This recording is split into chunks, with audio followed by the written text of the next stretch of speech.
ભાવનગરના હરિયાળા પ્લોટ વિસ્તારમાં અસામાજિક તત્વોનો ત્રાસ વધતો હોવાનો કિસ્સો સામે આવ્યો છે। વિસ્તારમાં રહેતા માલિક શબ્બીરભાઈ સુલેમાનભાઈની કાર રાત્રિના સમયે તેમના ઘર પાસે પાર્ક કરવામાં આવી હતી। આ દરમિયાન અજાણ્યા શખ્સોએ પથ્થરમારો કરીને કારનો કાચ ફોડી નાખ્યો હતો।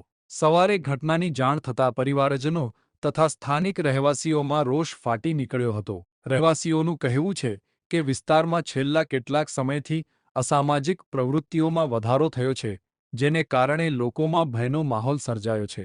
સ્થાનિકોએ જવાબદાર તત્વો સામે કડક કાર્યવાહી કરવાની માંગ ઉઠાવી છે, તેમજ વિસ્તારમાં રાત્રિ પેટ્રોલિંગ વધારવાની અપીલ કરી છે।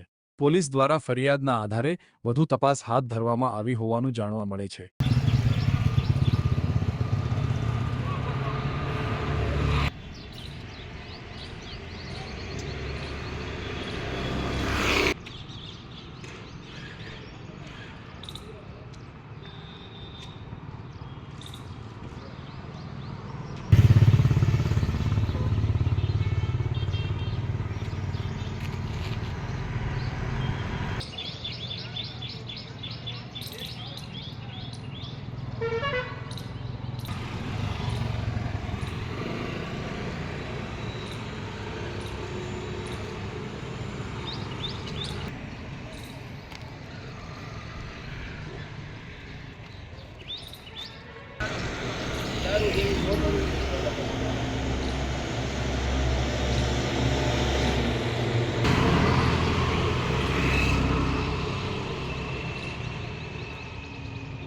મલેક શબ્બીરભાઈ સુલેમાનભાઈ